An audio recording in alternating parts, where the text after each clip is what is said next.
হরে কৃষ্ণ। শ্রীকৃষ্ণ চৈতন্য প্রভু নিত্যানন্দ শ্রী অদ্বৈত গদাধর শ্রীবাসাদি গৌর ভক্তবৃন্দ। হরে কৃষ্ণ কৃষ্ণ কৃষ্ণ হরে হরে, হরে রাম রাম রাম হরে হরে। ঈশ্বর পরম কৃষ্ণ সচ্চিদানন্দ বিগ্রহ অনাদি আদি গোবিন্দ সর্বকারণ কারণম চিন্তামণি প্রকর সদ্মশ কল্প বৃক্ষ লক্ষাবিতেশ সুরভি অভিপালয়ন্তম লক্ষ্মী সহস্র শত সম্ভ্রমম সেব্যমানম গোবিন্দম আদি পুরুষং তমহং ভজামি। বেণুং কনন্তম অরবিন্দ দলায়তাক্ষং বহারবতম সমসিতাম্বুদ সুন্দরাঙ্গম কন্দর্পকোটি কমনীয় বিশেষ শোভম গোবিন্দম আদি পুরুষং তমহং ভজামি। আলোল চন্দ্রক্লসদ বনমাল্য বংশী রত্নাঙ্গদং পুনয় কেলিকলা বিলাসম শ্যামং ত্রিভঙ্গ ললিতম নিয়ত প্রকাশম গোবিন্দম আদি পুরুষং তমহং ভজামি। অঙ্গানি যস্য সকলেন্দ্রিয় বৃত্তিমন্তি পশ্যন্তি পান্তি কলয়ন্তি চিরম জগন্তি আনন্দ চিন্ময় সদুজ্জ্বল বিগ্রহস্য গোবিন্দম আদি পুরুষং তমহং ভজামি। অদ্বৈতম অচ্যুতম অনাদি অনন্ত রূপম আদ্যম পুরাণ পুরুষম নবযৌবনঞ্চ বেদেশ দুর্লভম আত্মভক্ত গোবিন্দম আদি পুরুষং তমহং ভজামি। পন্থাস্ত কোটি শতবৎসর সম্প্রগম্য বায়ুরথাপি মনসমুনি পুঙ্গবানাম সহপস্তি যৎপ্রপদশীর্ণম বিচিন্ত তত্ত্বে গোবিন্দম আদি পুরুষং তমহং ভজামি। এই বইটা আপনাদের কাছে থাকলে সুবিধা কি আমার, এটা যখন আমি পড়ব, যদি বইটা আপনারা সঙ্গে নিয়ে আসেন সাথে সাথে শ্লোকগুলো আপনাদের পড়া হয়ে যায়। তো এটা কি করে আপনাদের বুঝাবো, কবে আপনারা বুঝবেন ভগবান জানে। তো এই বইটা যে আপনাদের পড়াতে পারি না, কারণ আমি পড়লে তো হবে না। আপনাদের হাতে যদি বইটা না থাকে তাহলে আপনারা কি করে এটা পড়বেন বা জানবেন। তো সেই কারণে ভক্তিটা পিছিয়ে যাচ্ছে না, ভগবানের ভক্তিটা পিছিয়ে যাচ্ছে। হরে কৃষ্ণ। তো আমরা আজকে প্রহ্লাদ মহারাজের কাহিনী বলবো। তো প্রহ্লাদ মহারাজের কাহিনী বলার আগে যেটা হচ্ছে, কি করে প্রহ্লাদ মহারাজ আসলেন তার আগের পূর্ব ইতিহাসটা আমাদের জানা দরকার। তো স্বয়ং ব্রহ্মা প্রথমে তো সৃষ্টি করলেন তিনি সনক, সনাতন, সনন্দন এবং সনত কুমার, চার কুমার। তারা ব্রহ্মাকে ভগবান বলেছেন তুমি প্রজা সৃষ্টি করতে হবে। তো চার কুমারকে সৃষ্টি করলেন সনক, সনাতন, সনন্দন, সনত কুমার। তারা বলল যে বাবা আমরা প্রজা সৃষ্টি করব না, আমরা ব্রহ্মচর্য করব, বিয়ে থা করবো না, আমরা ভগবানের আরাধনায় আমাদের জীবন অতিবাহিত করব, চতুষ্কুমার। তখন ব্রহ্মা তাদের বললেন যে তোমরা যখন বিয়ে থা করবে না, তোমরা যখন আমার পিতার আদেশ অমান্য করছো, বিয়ে থা যখন করবেই না, তখন তোমরা এই বালক রূপেই থাকো। তাহলে সনক, সনাতন, সনন্দন এবং সনত কুমার এই 4-5 বছরের বালকের মতো তারা এই বালক হয়েছিলেন। তাদের বয়স লক্ষ কোটি বছর হতে পারে, কিন্তু তারা অবস্থাটা কীরকম, বালক, 4-5 বছরের বালক, পরনে কোনো জামা কাপড় নেই, বালক রূপে। যেহেতু তারা বিয়ে থা করবে না, তারা বালক হয়েছিলেন এবং ভগবত ভক্তিতে তারা সবসময় সাধনার সাথে যুক্ত ছিলেন। তো তারা একবার মানে এই সশরীরেই তারা বৈকুণ্ঠ লোকে গেছেন, 4 জন চতুষ্কুমার, সনক, সনাতন, সনন্দন, সনত কুমার। সেখানে বৈকুণ্ঠে পরপর যে ইয়েগুলো আছে, গেটগুলো আছে, পরপর 7টা গেট পার হওয়ার পরে তারপরে যে গেটে দাঁড়িয়ে গেছে, তখন সেখানে জয় বিজয় দ্বারপাল দাঁড়িয়ে আছে। জয় বিজয় কেমন দেখতে, তারাও বিষ্ণুর মতো দেখতে, তাদের 4 হাত, শঙ্খচক্র গদাপদ্ম ধারে, তারা বিষ্ণুর মতো জয় বিজয় দ্বারপালে দাঁড়িয়ে আছে। এবার এই 4টে বালক উলঙ্গ অবস্থা, পরনে কোনো কাপড় নেই, তাদেরকে দেখে ভেবেছে কারা কোন থেকে আসলো, এদেরকে ঢুকতে দেওয়া হবে না। ওই দ্বারপাল জয় বিজয় এই 4 কুমারকে আটকে দিয়েছেন গেটে, সনক, সনাতন, সনন্দন, সনত কুমার। এখন বুঝতে হবে যারা ওই বৈকুণ্ঠে গেছে এবং 6টা দ্বার অতিক্রম করে 7ম দ্বারের কাছে পৌঁছেছে এবং এই শরীর নিয়ে, তারা তো জ্যেষ্ঠ লোক নয়। জয় বিজয় সেটা বোঝা উচিত ছিল। তো জয় বিজয় বাচ্চা ছেলে দেখে ভেবেছে যে বাচ্চা ছেলে আটকে দিয়েছেন। তখন জয় বিজয় বলেছে যে এখানে বৈকুণ্ঠ লোক, যেখানে স্বয়ং নারায়ণ থাকেন, লক্ষ্মী দেবী থাকেন, সেই লোকে আমাদেরকে আটকাচ্ছে। এই হরে কৃষ্ণ ওখানটায় বারবার কথা হচ্ছে ওই জায়গাটা থেকে। হরে কৃষ্ণ। তো দ্বারপাল দেরকে তখন তোমাদেরকে, তোমরা যখন এরকম বুদ্ধি, তোমাদের এরকম বুদ্ধি নেই, তোমরা বৈকুণ্ঠে আছো, তোমাদের এরকম বুদ্ধি নেই, বৈকুণ্ঠ থাকার মতো তোমাদের যোগ্যতা নেই, তোমরা এই যে এই ভূলোকে গিয়ে অসুর জনিতে তোমরা জন্মগ্রহণ করো বলে তাদেরকে অভিশাপ দিলেন। যা মাত্র অভিশাপ দিয়েছে তখন জয় বিজয় তো থরথর করে কাঁপছে। আর ভিতরে যে নারায়ণ ছিলেন, লক্ষ্মীদেবী পদসেবা করছিলেন, নারায়ণ সেখান থেকে লাফ দিয়ে উঠে, মানে গায়ের সেই যে পিতে বসন সেটা পড়ে গেছে, তিনি ছুটতে ছুটতে সেখানে এসে গেটে দ্বারপালের সামনে এসে দাঁড়িয়েছেন। তখন ওই চতুষ্কুমার সেই নারায়ণকে যখন দর্শন করছে, তখন নারায়ণকে দেখে তারা অভিভূত হয়ে গেছে। তখন নারায়ণকে দেখে হাত জোড় করে স্তুতি করছে, বলছে যে হে নারায়ণ, হে ভগবান, আমরা না জেনে এই জয় বিজয়কে অভিশাপ দিয়েছি, তো আমাদের দেওয়া উচিত হয়নি, আপনি আমাদেরকে ক্ষমা করুন। তখন ভগবান বললেন, দেখো তোমাদের কোনো অপরাধ নেই, তোমরা যে অভিশাপ দিয়েছো এটা আমার ইচ্ছাতেই তোমরা অভিশাপ দিয়েছো। তো একবার এরা লক্ষ্মীদেবীর কাছে অপরাধ করেছিল, তো এখন তোমরা যে অভিশাপ দিয়েছো অভিশাপটা আমার ইচ্ছাতেই হয়েছে, তোমাদের দুঃখ পাওয়ার কিছু নেই। তখন জয় বিজয় ওই চতুষ্কুমারের কাছে হাত জোড় করে বলল যে আমাদেরকে যে অসুরজনিতে পাঠাচ্ছেন তো সব ঠিক আছে, তো একটা শুধু আশীর্বাদ করুন, আমরা যে জনিতেই জন্মগ্রহণ করি যেন ভগবানকে যেন না ভুলে যাই। তো আমাদের বৈষ্ণবদের মূল কথা হচ্ছে কি, হ্যাঁ কিসের বৃক্ষ? হ্যাঁ, তো এই জয় বিজয় তো বললো যে যদি তোমরা উদ্ধার পেতে চাও, নারায়ণ বললেন যে তোমরা যদি তাড়াতাড়ি উদ্ধার পেতে চাও, তোমরা তো আমার পার্ষদ, তোমরা যদি তাড়াতাড়ি আসতে চাও আমার কাছে, তাহলে পরে তোমরা আমার শত্রু হয়ে জন্ম নিতে হবে। আর যদি ভক্ত হয়ে জন্ম না নাও তাহলে পরে 7 জন্ম লাগবে। তো শত্রু হলে কি হবে? ভগবানের শত্রু জয় বিজয়, প্রথমে হিরণ্যকশিপু, তারপরে হচ্ছে আপনাদের কুম্ভকর্ণ আর রাবণ, তারপরে জন্মে হবে দন্তবক্র আর শিশুপাল। এই 3 জন্মে তারা উদ্ধার পেয়েছিল। আর যদি ভক্ত হতো তাদের 7 জন্ম লেগে যেত।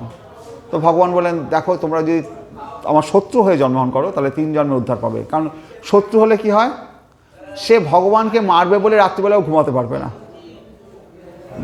মানে একজন ভক্ত যত না বেশি ভগবানকে ডাকে, শত্রু তার থেকে বেশি চিন্তা করে ভগবানকে মারবে বলে।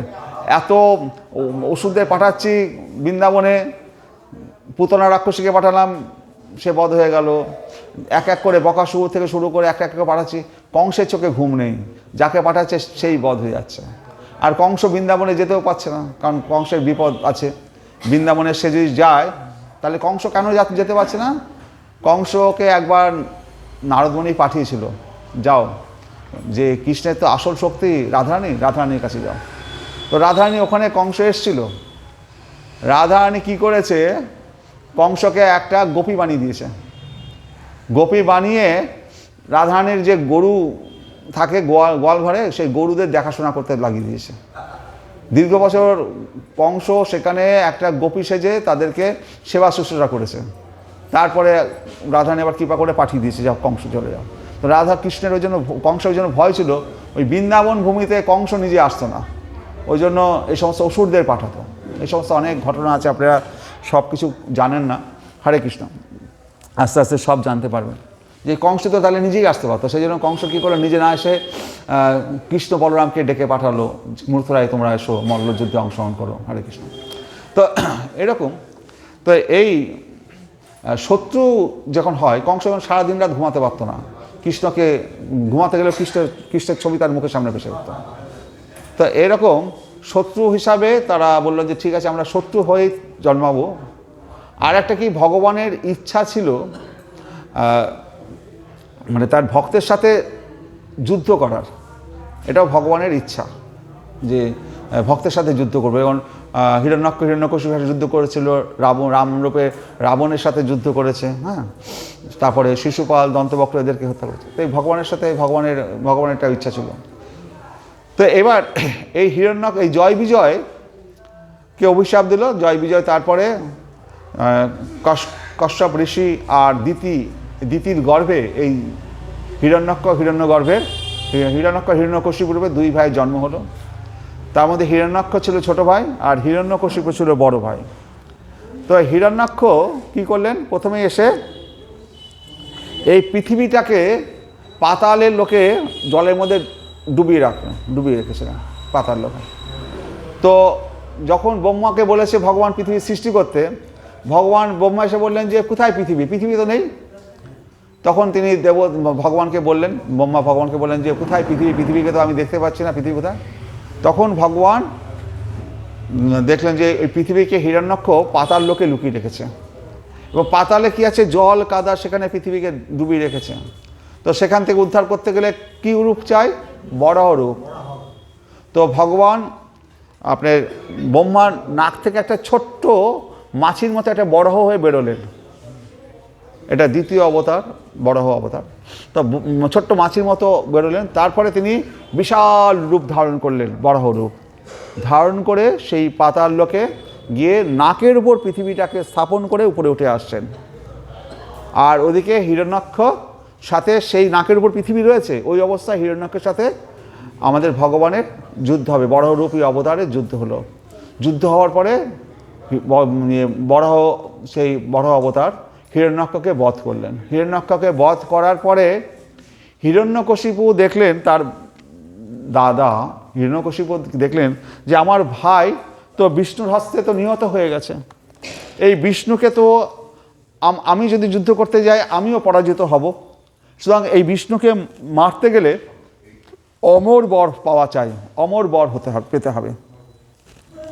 সেই কারণে তো হিরণ্যকশিপু প্রথমে কি করলেন, প্রথমে তিনি হিরণ্যাক্ষের মৃত্যুর পরে তার হিরণ্যাক্ষের স্ত্রীর নাম ছিল রুষাভানু।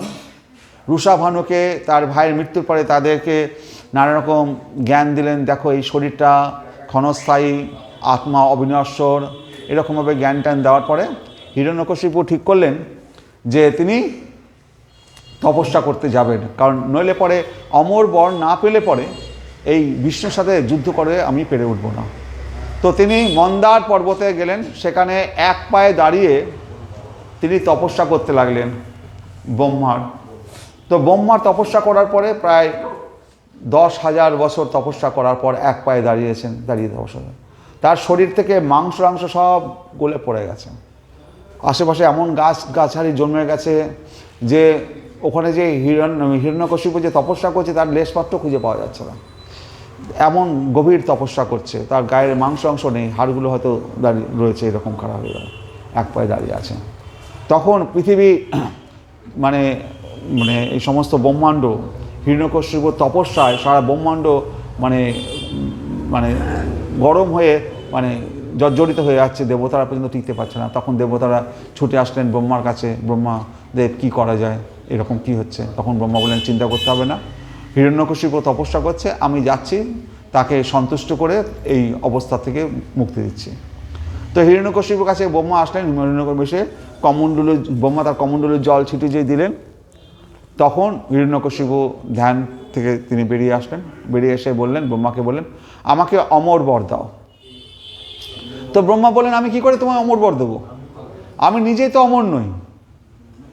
ব্রহ্মা নিজেই অমর নন, তো উনি হিরণ্যকশিপুকে অমর বর দেবেন কি করে। ব্রহ্মা বলে দেখো আমার আয়ু 100 বছর, 100 দিব্য বছর, আমাদের যেমন আয়ু 100 বছর, তো ব্রহ্মার আয়ু 100 দিব্য বছর। তো ব্রহ্মার একটা দিন মানে কত বছর জানেন, আমাদের যে সত্য তেতা দাপর কলি 1000 চতুর্যুগ, তো এরকম 1000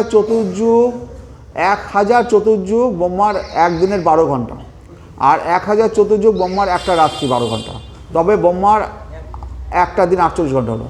তাহলে এই যে 1000 আপনার সত্যযুগ, 1000 কলিযুগ, 1000 দাপর যুগ, হ্যাঁ 1000 তেতা যুগ হলে ব্রহ্মার 12 ঘন্টা একদিন হবে।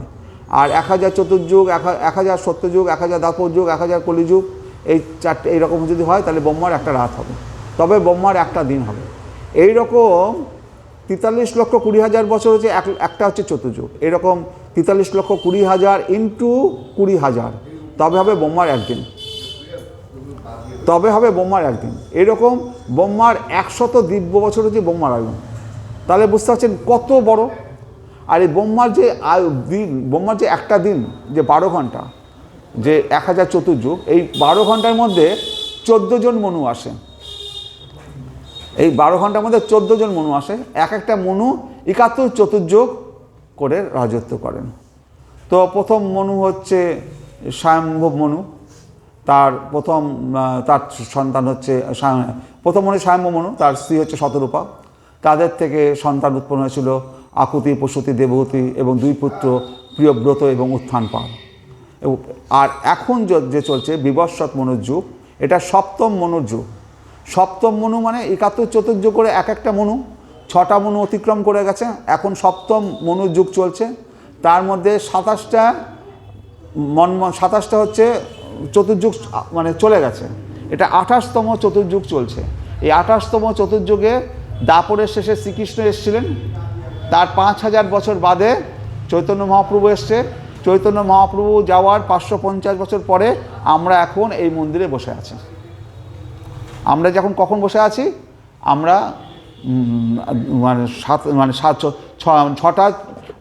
ছটা মন্বন্তর পার হয়ে গেছে, সপ্তম মন্বন্তর চলছে। সেই সপ্তম মন্বন্তরে 27টা চতুর্যুগ অতিক্রম করেছে। তারপরে 27টা চতুর্যুগ অতিক্রম করার পর 28তম চতুর্যুগ চলছে। এই 28তম চতুর্যুগে দাপরের শেষে শ্রীকৃষ্ণ এসছেন, তার 5000 বছর বাদে মহাপ্রভু এসছেন, আর তার 550 বছর পরে আমরা এই মন্দিরে এখন প্রায় অবস্থান করছি। আর এটা ব্রহ্মার যে আয়ুষ্কাল, তো ব্রহ্মার তাহলে 14 জন মনু আসছে, তো সপ্তম মনু রাজত্বকাল চলছে। তার মানে অর্ধেক, ব্রহ্মার বয়স এখন 50 বছর, 100 বছর বাঁচবে। তার ব্রহ্মার এখন আয়ু 50 বছর আর পরবর্তী, ওই জন্য দ্বিপরার্ধ বলা হয় ব্রহ্মার এই সময়টাকে বলে দ্বিপরার্ধ, মানে দুপুরের পরে। এখন আমরা যা রয়েছি, ব্রহ্মার বয়স হচ্ছে আমরা যখন সকাল থেকে রাত হয়, দুপুরবেলা 12টার পরে দ্বিপরার্ধ শুরু হয়। এই দ্বিপরার্ধে আমরা, ব্রহ্মার দ্বিপরার্ধে আমরা এখন রয়েছি। তাহলে আমরা আগেকার দিনের মুনিষীরা দেখুন, সেই যুগে তারা গ্রহ নক্ষত্র নিয়ে এমনভাবে তারা ক্যালকুলেশন করেছে, কে কখন কোথায় অবস্থান করছে, কোন সময় কোন মুনি এসছে, কোন সময় কে কোন সাহিত্য রচনা, আধ্যাত্মিক বই রচনা করেছে, সব তারা পুঙ্খানুপুঙ্খভাবে লিখে গেছেন। যেমন বাল্মীকি যখন রামায়ণ লিখছেন, তখন বাল্মীকি বলছে আকাশে যখন 10ম প্রচেতা নক্ষত্র রয়েছে সেই সময় আমি রামায়ণ লিখছি। তাহলে তিনি সময়কাল পুরো লিখে দিচ্ছেন, কোন সময় তিনি রামায়ণ লিখেছেন। যদি 10ম প্রচেতা গ্রহ নক্ষত্রকে দেখা যায় যে 10ম প্রচেতা গ্রহ নক্ষত্র আকাশে রয়েছে, সেই সময়টা ক্যালকুলেশন করে যদি বের করা যায়, তাহলে বাল্মীকি কোন সময় রামায়ণ লিখেছে সেগুলো আমরা পেয়ে যাব।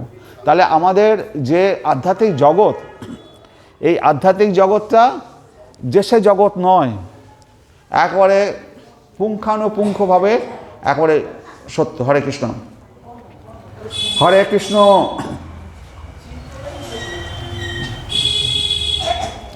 এরপর থেকে ওনার কাছ থেকে আমি আর নিয়েই নেব না, এত কথা বলে, এত ডিস্টার্ব করে না। হরে কৃষ্ণ,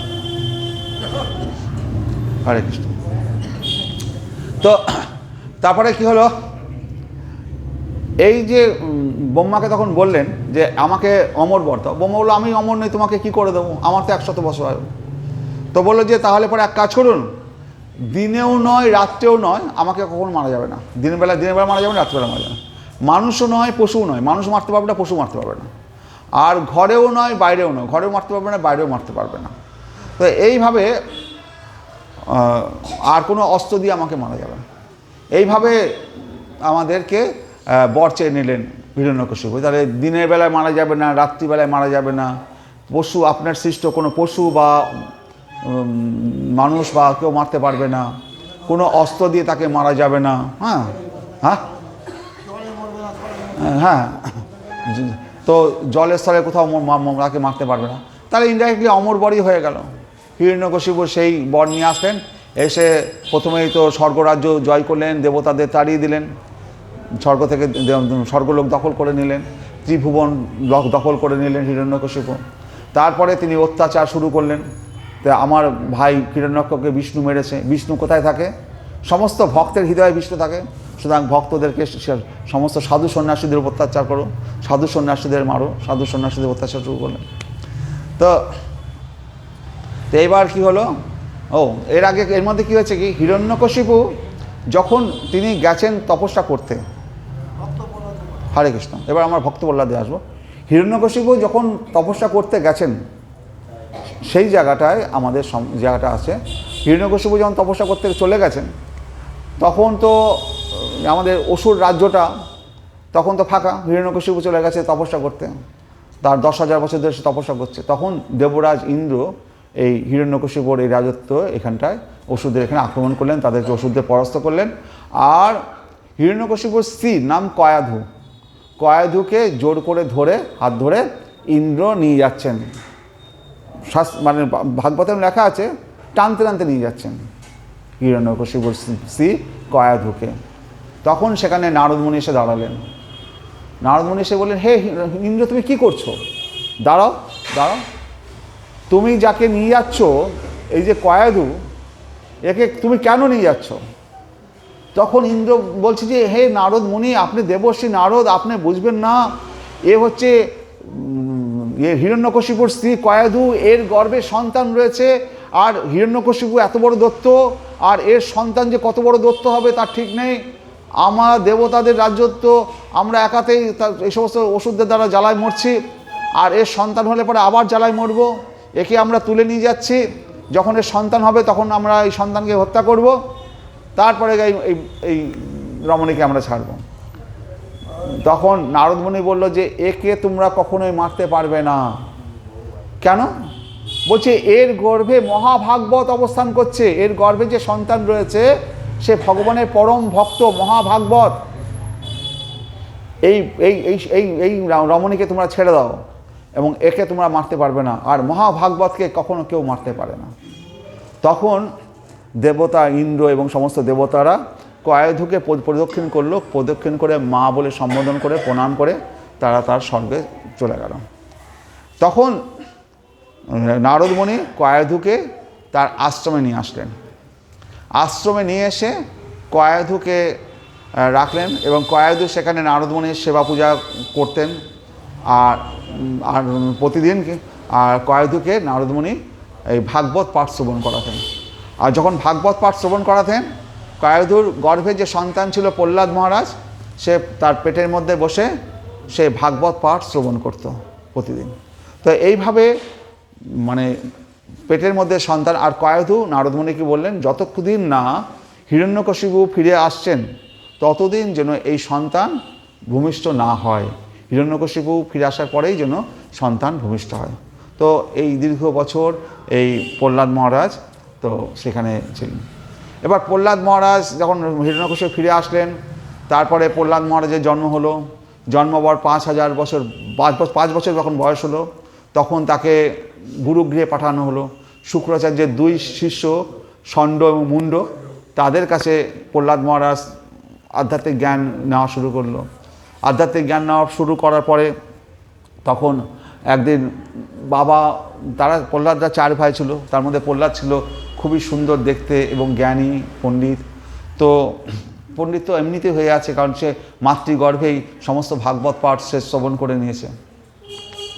তো এবার হিরণ্যকশিপুর খুব প্রিয় সন্তান প্রহ্লাদ, যে গুরুগৃহে থেকে ষণ্ডমুণ্ডের কাছ থেকে কী শিক্ষা পেয়েছে একটু জানা দরকার। তো তখন বলল যে, প্রহ্লাদকে ডাকা হলো। হে প্রহ্লাদ আসলো, মা সাজি টাজি দিয়েছে, গায়ে সোনার ডানা মালা পরিয়ে দিয়েছে। প্রহ্লাদকে হিরণ্যকশিপু কোলে তুলে বসিয়েছে, বলেছে, বাবা তুমি তো এত শিক্ষা নিলে, কি শিক্ষা পেলে? তখন প্রহ্লাদ মহারাজ বলছে যে, হে পিতা, তো হে দত্তগুরু পিতা, আপনি শুনে রাখুন, এই পৃথিবী নশ্বর, এই পৃথিবীতে একমাত্র ঈশ্বর হচ্ছে ভগবান শ্রী বিষ্ণু। তো সমস্ত জগৎ তার দ্বারাই পালিত হচ্ছে। তো আমাদের উচিত, আপনার উচিত এই রাজসভা সব পরিত্যাগ করে বৃন্দাবনের বনে গিয়ে তপস্যা করা, সেটাই হচ্ছে উপযুক্ত পথ। তখন এইরকম কথা শুনে একাতেই বিষ্ণুর মানে বিষ্ণুকে একদম পছন্দ করে না হিরণ্যকশিপু, যেহেতু তার ভাই হিরণ্যককে বধ করেছে। একবারে কোল থেকে ছুঁড়ে ফেলে দিয়েছে ছেলেকে। তুই কী শিক্ষা পেয়েছিস? ষণ্ডমুণ্ডকে ডাকলো, একে কী শিক্ষা দিয়েছ? এইরকম শিক্ষা পেয়েছে, চারদিকে ঘিরে রাখো, মনে হয় কোনো বৈষ্ণব বা কোনো আছে, মানে কেউ লুকিয়ে লুকিয়ে এদেরকে ভুল শিক্ষা দিচ্ছে। এদেরকে নিয়ে যাও, এই প্রহ্লাদকে নিয়ে যাও, ভালো করে শিক্ষা দিয়ে আসো, শিক্ষা নিয়ে আসো। তো এই স্বর্ণমুণ্ডরা কী শিক্ষা দিতেন? ধর্ম, অর্থ, কাম, এই তিনটা জিনিস শিক্ষা দিতেন। মোক্ষটাও দিতেন না, ধর্ম, অর্থ, কাম শিক্ষা দিতেন। প্রহ্লাদ মহারাজকে আবার নিয়ে গেল, নিয়ে যেয়ে স্বর্ণমুণ্ড আবার শিক্ষা দিতে লাগলো। আবার প্রহ্লাদ মহারাজকে আবার কিছুদিন বাদে, 6 মাস 1 বছর বাদে আবার প্রহ্লাদ মহারাজকে নিয়ে এসছে, বাবা আসো, কোলে এসো, বাবা তুমি কী শিক্ষা শিখে। তখন বলছে যে, প্রহ্লাদ মহারাজ বলছে, শ্রবণম কীর্তনম শরণম, শ্রবণম কীর্তনম বিষ্ণু শরণম, পাদ সেবনম অর্চনম বন্দনম দাস্যম সখ্য আত্মনিবেদনম।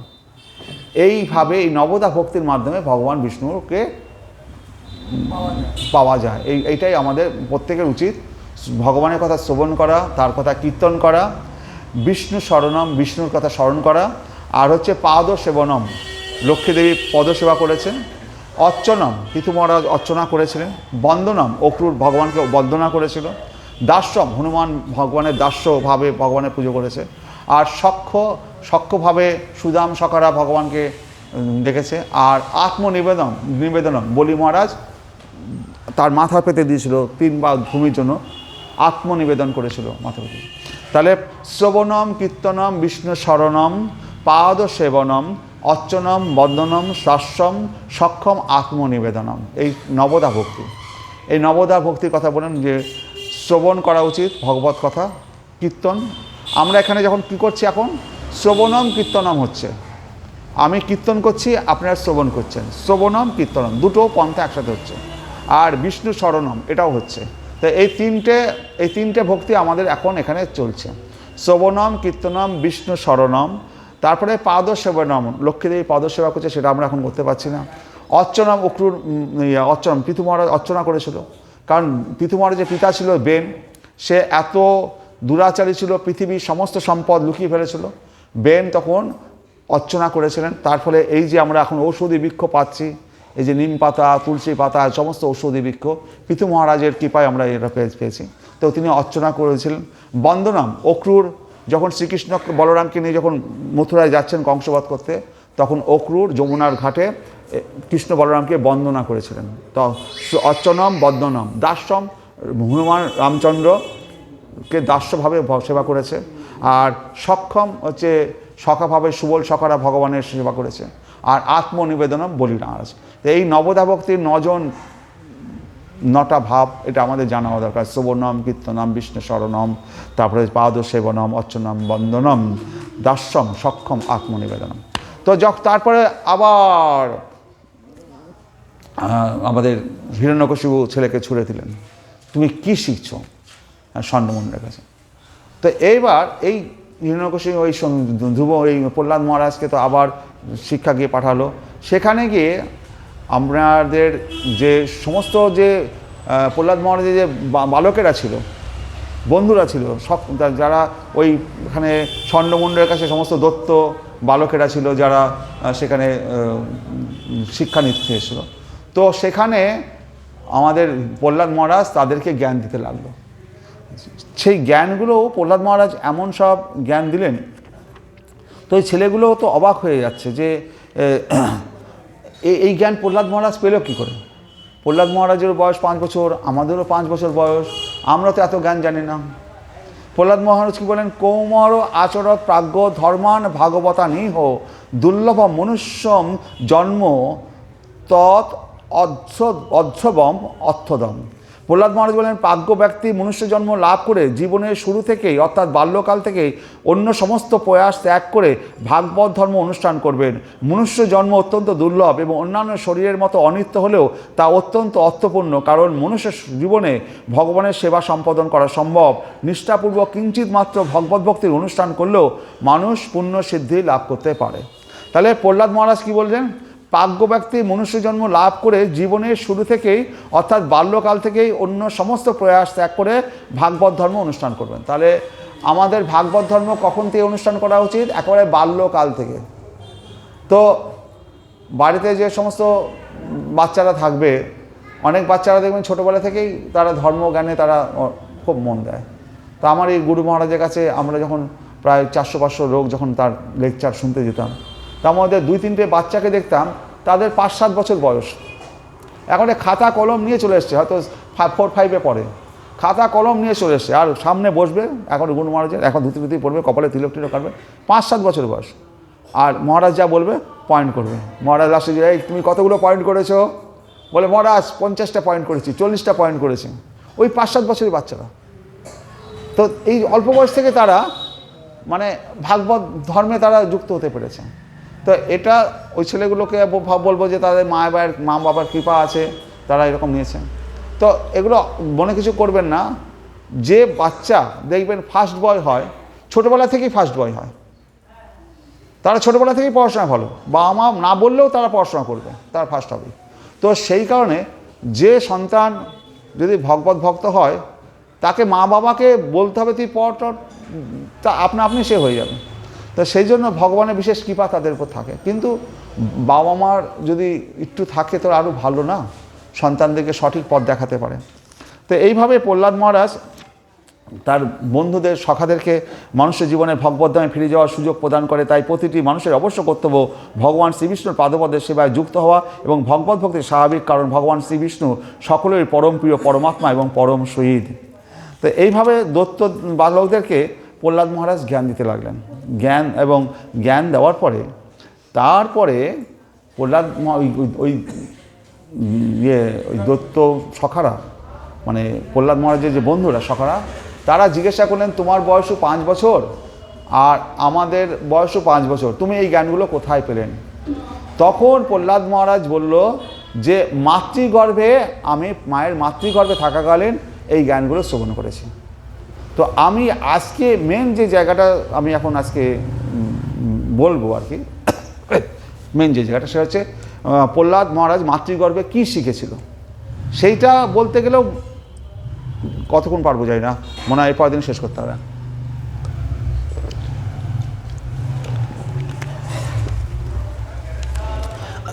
হরে কৃষ্ণ। প্রহ্লাদ মহারাজ প্রহ্লাদ মহারাজ বললো যে আমি মায়ের কাছ থেকে, মায়ের গর্ভ থেকে শিখেছিলাম। সেটা কীভাবে? প্রাহ নৈনম সুরাপথে নেতুম অহস্যি অনাগসম মুঞ্চ মহাভাগ সতীম পর পরিগ্রহম। নারদমণি বললেন, হে দেবরাজ ইন্দ্র, এই অনাগসম নিষ্পাপ রমণীকে এইরকমভাবে নিষ্ঠুরভাবে নিয়ে যাওয়া তোমার উচিত নয়। হে মহাভাগ্যবান এই সতী অন্যের স্ত্রী, একে তুমি এখনই মুক্ত করো। তো প্রহ্লাদ মহারাজের মা কায়াধুকে যখন ইন্দ্র নিয়ে যাচ্ছে, তখন নারদমণি বললেন, প্রাহ নৈনাম সুরপথে, সুরপতি মানে ইন্দ্র, প্রাহ ন ঐন্যম সুরপথে নেতুম অহস্যি অনাগসম, এই নিষ্পাপ অনাগসম মুঞ্চ এখনই মুক্ত করো মহাভাগ সতীম, এই সতী মহাভাগ্যবতী পর পরিগ্রহম। নারদমণি বললেন, হে দেবরাজ ইন্দ্র, এই অনাগসম নিষ্পাপ রমণীকে এইরকমভাবে নিষ্ঠুরভাবে নিয়ে যাওয়া তোমার উচিত নয়। হে মহাভাগ্যবান এই সতী অন্যের স্ত্রী, একে তুমি এখনই মুক্ত করো। দেবরাজ ইন্দ্র বললেন, আস্তে অশ্বা জঠরে বীর্যম অবিশ্বহম সুরদৃশ, এই দানব পত্নীর গর্ভে সেই মহাদত্ত হিরণ্যকশিপুর বীজ রয়েছে। নারদমণি উত্তর দিলেন, অহম নিষ্কিলংশ সাক্ষাৎ মহাভাগবত মহান, এই রমণীর গর্ভস্থ শিশুটি নির্দোষ এবং নিষ্পাপ, প্রকৃতপক্ষে সে একজন মহাভাগবত, তাই তুমি একে বধ করতে পারবে না। ক্ষিপ্রম ভবতি ধর্মাত্মা শশৎ শান্তিম নিগচ্ছতি কৌন্তেয়পতি জানহি নমে ভক্ত পুনশ্যতি। তিনি শীঘ্রই ধর্মাত্মায় পরিণত হন এবং নিত্য শান্তি লাভ করেন। হে কৌন্তেয়, তুমি দীপ্ত কণ্ঠে ঘোষণা করো যে আমার ভক্ত কখনো বিনষ্ট হয় না। তাহলে ভগবানের ভক্ত সেই প্রহ্লাদ মহারাজ যখন মায়ের গর্ভে রয়েছে, তো গীতায় ভগবান কি বলেছে? ক্ষিপ্রম ভবতি ধর্মাত্মা শশৎ শান্তিম নিগচ্ছতি কৌন্তেয় পতি জানহি নমে ভক্ত পুনশ্যতি। হে কৌন্তেয়, হে অর্জুন, তুমি জেনে রাখো আমার ভক্তের কখনো বিনাশ হয় না। দেবতারা যখন জানতে পারে হিরণ্যকশিপুর পত্নী কয়াধুর গর্ভে মহান ভাগবত মহারাজ প্রহ্লাদ মহারাজ অবস্থান করছেন, তখন সমস্ত দেবতারা ও অনন্ত প্রিয় ভক্তা এনাম পরিক্রম্য দিব্যম যৌ, তখন হিরণ্যকশিপুর পত্নী কয়াধুকে প্রদক্ষিণ করে স্বর্গলোকে প্রত্যাবর্তন করেছিলেন সেই দেবতারা। দেবশ্রী নারদ কয়াধুকে নিজ আশ্রমে নিয়ে গিয়ে এসেছিলেন। তারপরে সেই গর্ভবতী সতী প্রহ্লাদ মহারাজের মতো তার গর্ভে মঙ্গল কামনা করে তার পতির আগমনের পর সন্তান জন্ম দেওয়ার বাসনা করেছিলেন। এইভাবে তিনি পরম ভক্তি সহকারে নারদমণির সেবা করে তার আশ্রমে অবস্থান করছিলেন। তাহলে নারদমণি, তাহলে হিমালয় পাহাড়ে নারদকুণ্ড বলে একটা জায়গা আছে, সেখানে নারদমুনির আশ্রমে সেই কয়েদুকে নিয়ে আসলেন এবং কয়েদু সেখানে দেবশ্রী নারদের সেবাও করতে লাগলেন। মাত্রা শস্যা দুহিত্রা বান অবিভক্ত আসন ভবেত বলবান ইন্দ্রিয় গ্রাম বিদ্যাংসম ওপি কষ্টতে। ভাগবতে একটা কথা বলা আছে, মাতা ভগ্নী অথবা কন্যার সঙ্গে এক আসনে উপবেশন করা উচিত নয়, কারণ ইন্দ্রিয়গুলি এতই প্রবল যে তা বিদ্বান ব্যক্তিকেও যৌন জীবনে আকর্ষণ করতে পারে। তো আজকের যুগে দেখা যায় যে মা বাবা কন্যা সন্তান ভগিনী এদের সাথে একসাথে বসে খাচ্ছে, তাদের সাথে গায়ে গায়ে ঢলাঢলি করছে, গার সাথে গা ইয়ে করছে। একেবারে ভাগবতে বলা হচ্ছে যে মাতা ভগ্নী এবং কন্যার সঙ্গে এক আসনে উপবেশন করা উচিত না, কারণ ইন্দ্রিয়গুলি এতই প্রবল যে তা বিদ্বান ব্যক্তিকেও যৌন জীবনে আকর্ষণ করে। তো এটা এমনই একটা জিনিস। আজকের দিনে অনেক গুরু মহারাজরা দেখেছি আমি, তারা কোনো সুন্দরী রমণী আছে তার দিকে তাকিয়ে বসে আছে, এইরকম তারা অথচ গুরু হয়ে বসে আছে, এরকম অবস্থা আজকের যুগে চলছে। তো একবার আমাদের প্রভুপাদ শ্রী ভক্তিবেদান্ত স্বামী প্রভুপাদ, তো তার প্রায় তখন 65 বছর 70 বছর বয়স, বৃদ্ধ হয়ে গেছে। তার বোন এসছে তার সাথে দেখা করতে, তো তার বোন এসছে দেখা করতে, ঘরে ঢুকেছে, আর সমস্ত যারা ভক্ত ছিল তারা ভাবছে ভাই বোন কথা বলবে, আমরা তাহলে বেরিয়ে যাই। তো অন্যান্য ভক্তরা ঘর থেকে বেরিয়ে যাচ্ছে। প্রভুপাদ, এই তোমরা কোথায় যাচ্ছ, কেন বেরিয়ে যাচ্ছ, একটা ব্রহ্মচারী মানুষকে তোমরা একা ছুঁড়ে চলে যাচ্ছ, বসো এখানে। তো যা কথা হবে আমাদের গুরু মহারাজ বলতেন, যা কথা হবে সামনাসামনি হবে, লুকিয়ে কোনো কথা হবে না। কোনো রমণীর সাথে যদি কথা বলতে হয়, কোনো রমণী বললে বাবা একটু কথা আছে, একটু আড়ালে কথা বলতে চাই, আড়ালে কোনো কথা হবে না, যা বলা হবে সামনাসামনি। তো এইরকম যে গুরু হবে, যে সেই ব্যাসাসনে বসবে, তার এরকম কঠোর নিষ্ঠা পালন করা উচিত। যেমন আমাদের মহাপ্রভু তো অনেক সময় রমণীর মুখ দর্শন করতেন না অনেক সময়, তাও সত্ত্বেও মহাপ্রভু একবার কি হলো কি, যখন জগন্নাথ মন্দিরে, মহাপ্রভু তো অনেক উঁচু লম্বা ছিল, একজন দক্ষিণ ভারতের এক রমণী, তো মহাপ্রভু ভগবান তো জানে না, জগন্নাথকে দর্শন করতে পারছে না, মহাপ্রভুর কাঁধে উঠে পড়েছে, মহাপ্রভুর কাঁধে উঠে জগন্নাথকে দর্শন করছে। মহাপ্রভু তাকে কোনো বাধা দিচ্ছে না, মহাপ্রভু শুধু তাকিয়ে দেখছে যে আমার কাঁধে উঠে পড়ে সে জগন্নাথকে দর্শন করছে। তখন মহাপ্রভুর ভক্তরা তাকে নামিয়ে দিয়েছে, এই নাম নাম নাম নাম। মহাপ্রভু বলছে, তোরা নামালি কেন? ওর মতো যদি ভক্তি আমি পেতাম, আমি ধন্য হয়ে যেতাম। ওর কোনো জ্ঞান নেই কার কাঁধে উঠে বসছে আর কাকে দর্শন করছে।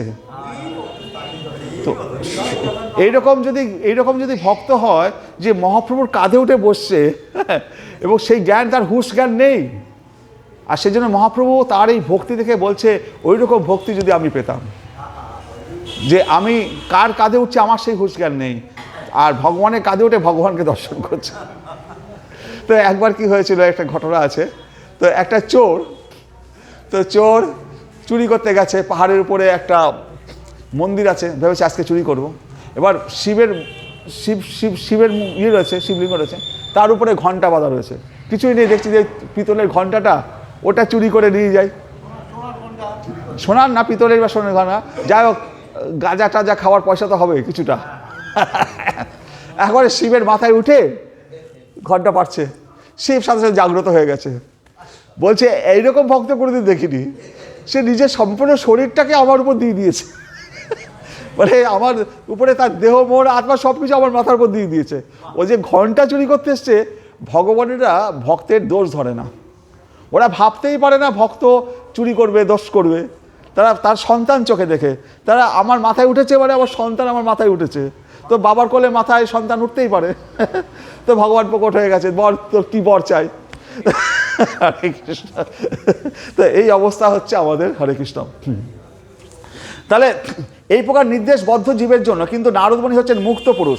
নারদমণি চিন্ময় স্তরে অবস্থিত একজন মহান ঋষি, সেই কারণে তিনি একজন যুবতী রমণীকে আশ্রয় প্রদান করতে পারেন এবং তার সেবা গ্রহণ করতে পারেন। এখানে বলা হলো যে নারদমণি যে কয়াধুকে রেখেছিল, পরম ভাগবত তার প্রহ্লাদ মহারাজ তার পেটে ছিল এবং সে নারদমণিকে সেবা করেছে, এবং নারদমণি যেহেতু চিন্ময় স্তরের একজন মহান ঋষি ছিলেন, সেই জন্য তার পক্ষে এরকম রমণীকে রাখা সম্ভব। যেমন শিব যখন একেবারে হাজার হাজার লক্ষ লক্ষ সমস্ত ভক্ত বসে আছেন, শিব তাদেরকে ভাগবত পাঠ শ্রবণ করাচ্ছে। কিভাবে করাচ্ছে?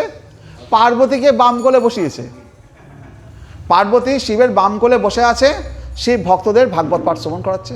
কারোর কোনো অসুবিধা হচ্ছে না, ভক্তদেরও কোনো অসুবিধা হচ্ছে না, পার্বতীরও কোনো অসুবিধা হচ্ছে না, শিবেরও কোনো অসুবিধা হচ্ছে না, কারণ তারা চিন্ময় স্তরে অবস্থান করছে। তারাই সাধারণ কোনো নারীকে কোলে বসায়নি, স্বয়ং পার্বতীকে কোলে বসে সেই ভাগবত ধর্ম প্রচার করছে। সেই রকম স্তরে যারা উঠতে পারবে তারাই সেই সবগুলো করতে পারবে, সাধারণ মানুষ এগুলো করতে পারবে না। হ্যাঁ, হরে কৃষ্ণ। হ্যাঁ, তারপরে তো ঘটনা আছে, সেটাও চিত্রকেতুর ব্যাপারটা আছে।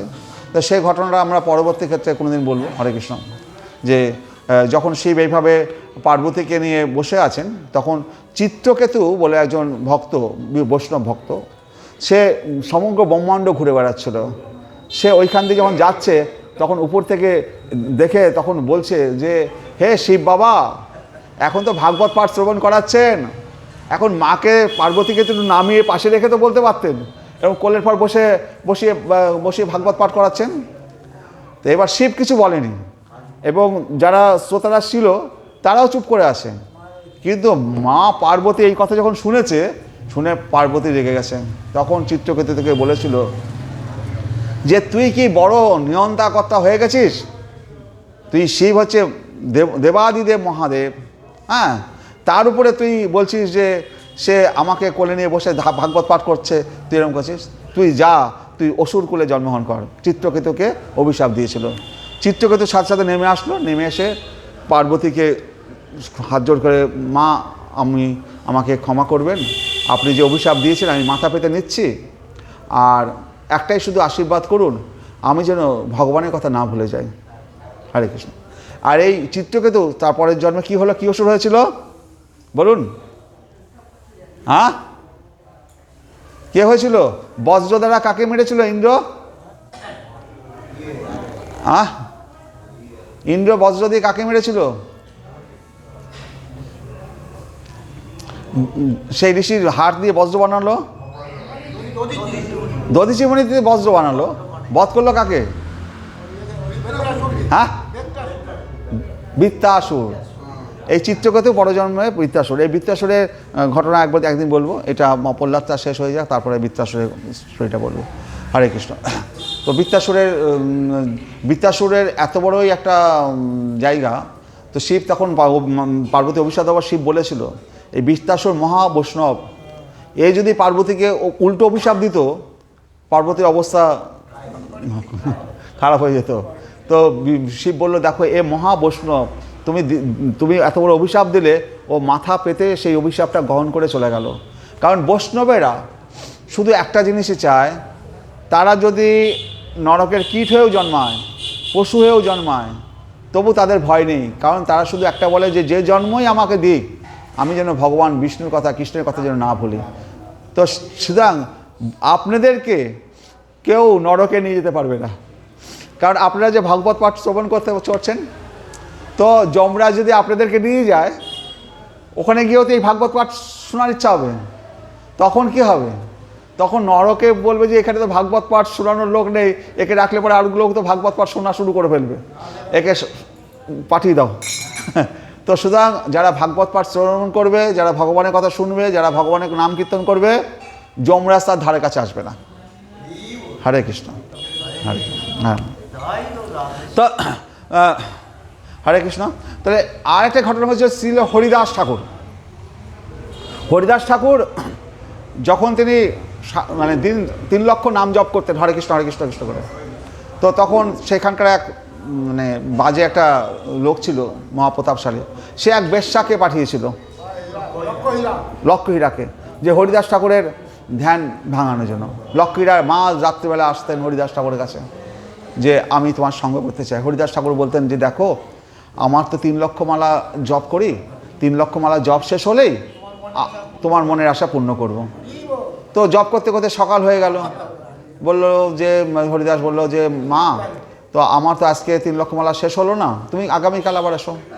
আবার আগামীকাল আসলেন, সারা রাত বসে রইলেন, আর বসে বসে হরিদাসের মুখ থেকে হরে কৃষ্ণ নাম শুনছেন। আবার ভোর হয়ে গেল, হলো না। তারপরের দিন বলে ঠিক আছে আগামীকাল আসো, ঠিক আগামীকাল আমার নিশ্চয়ই আমার জব শেষ হয়ে যাবে। তারপরের দিন যখন এসছে তখন লক্ষ্মীরা কেঁদে হরিদাসের পায়ে পড়ে গেছে এবং সেই লক্ষ্মীরা তখন সমস্ত কিছু ছেড়ে মহাবৈষ্ণবের পথ পেয়ে গেল, মহাবৈষ্ণবী হয়ে গেল। তো সুতরাং কে কোন অবস্থায় যাবে ভাগবত ধর্মে কেউ জানে না, কে ছোট কে বড় কেউ জানে না। বাড়িতে যে মেয়েটা কাজের লোকটা আসছে প্রতিদিন ঘর মুছে যাচ্ছে সে যে মহান ভক্ত কিনা আপনারা কি করে জানবেন?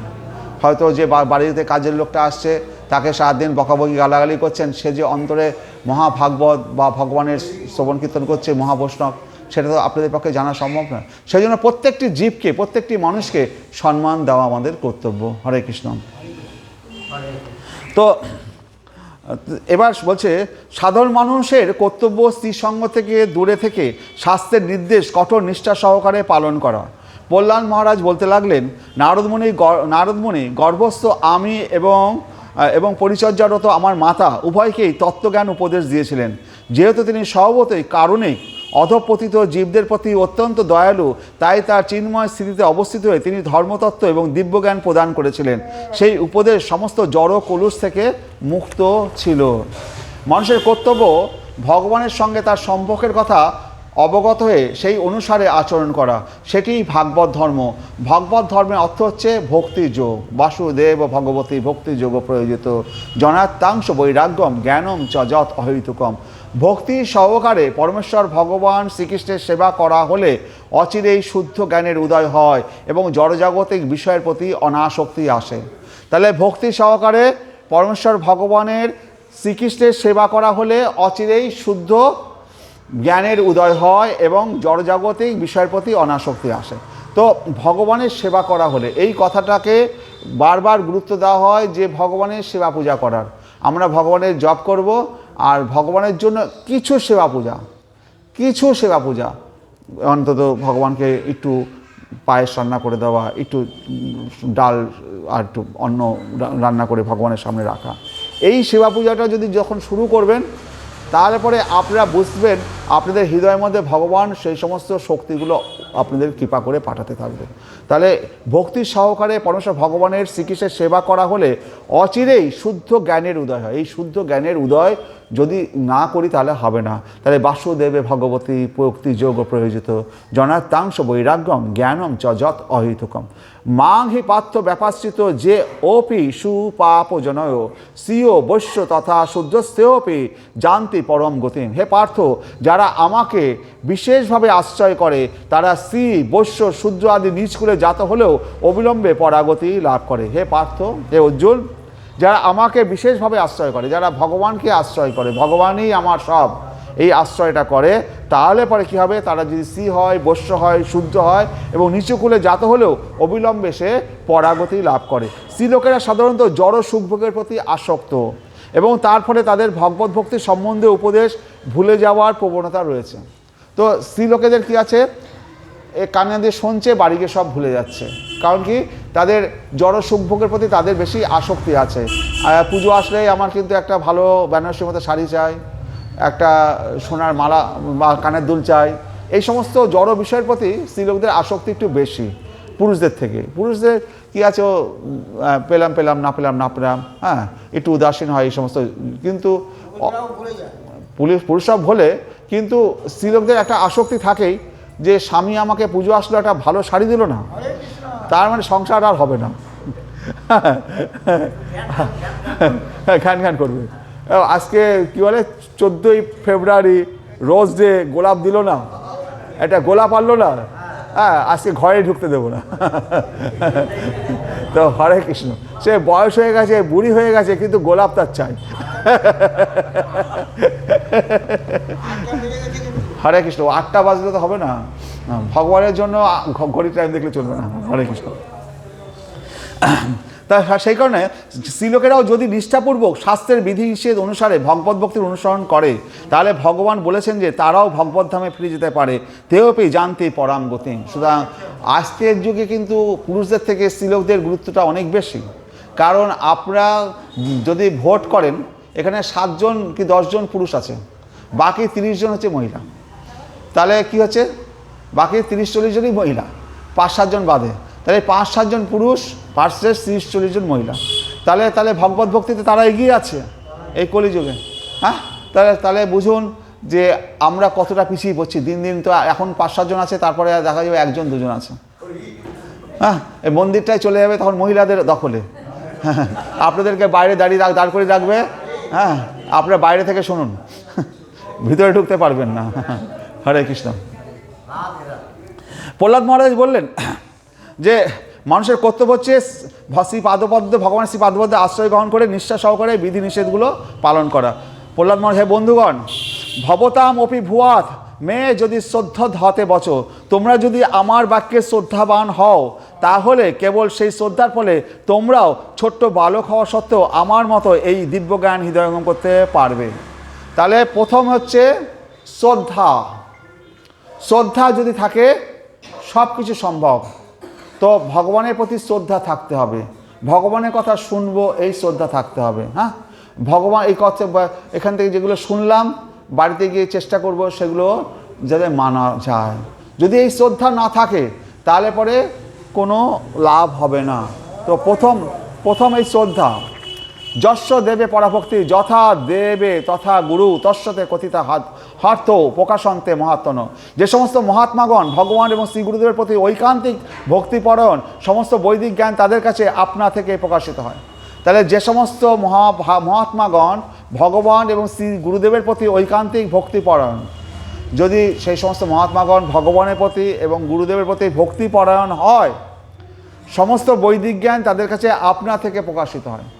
তাহলে আমরা যে বৈদিক জ্ঞান আপনাদের দিচ্ছি, এক কান দিয়ে দিচ্ছি আর এক কান দিয়ে বেরিয়ে যাচ্ছে। যদি ভগবানের প্রতি আপনাদের ভক্তি থাকে, যস্য দেবে পরাভক্তি যথা দেবে তথা গুরু তস্যতে কথিতা হাত্তা প্রকাশন্তে মহাত্মন। গুরু এবং ভগবানের প্রতি যে শ্রদ্ধা থাকে, ভক্তি থাকে, তাহলে পরে এই জ্ঞানগুলো আপনা আপনি হৃদয়ে প্রকাশিত হবে। আমরা হাজারবার বলছি, হাজারবার কান দিয়ে বেরিয়ে যাচ্ছে। কিন্তু যদি একটু ভক্তি থাকে, শ্রদ্ধা থাকে, আমাদের কথার প্রতি, ভগবানের কথার প্রতি, গুরুদেবের কথার প্রতি বিশ্বাস থাকে, তাহলে পরে হৃদয়ে জ্ঞানগুলো আপনা আপনি প্রকাশিত হবে। আমারই কাছে একজন ভাগবত পাঠ শ্রবণ করে, সে বলছে যে জানেন তো এখন আমার না গীতার শ্লোকগুলো আপনা আপনি মুখস্থ হয়ে যাচ্ছে। হ্যাঁ, আমি এখন অনেক শ্লোক মুখস্থ করে ফেলেছি এবং আমি বুঝতে পারছি না এতদিন মুখস্থ হয়নি, এখন আস্তে আস্তে কী করে মুখস্থ হয়ে গেল। তো তার মানে কি, তার মধ্যে হৃদয়ে ভগবান তাকে মুখস্থ করার শক্তি যোগাচ্ছে। তো সেই কারণে সে আমাকে বলছে যে আমি আগে এত মুখস্থ করতে পারতাম না, এখন আমার মুখস্থ হয়ে যাচ্ছে। তো ভক্তি থাকলে পরে কী হবে, শ্রদ্ধা থাকলে কী হবে, যে শ্লোকগুলো কঠিন মনে হচ্ছে আস্তে আস্তে সেগুলো মুখস্থ হয়ে যাবে, আপনি মুখস্থ। আমারই ছেলে যখন ছোটোবেলায় ছিল, যখন মানে অ্যাডমিশন নেবে প্রথম স্কুলে ভর্তি করেছি, টিচাররা লেকচার দিচ্ছে, ও শুনবে না, জানলার দিকে তাকিয়ে থাকবে, মাথা এরকম করে দিয়ে কান থাকবে।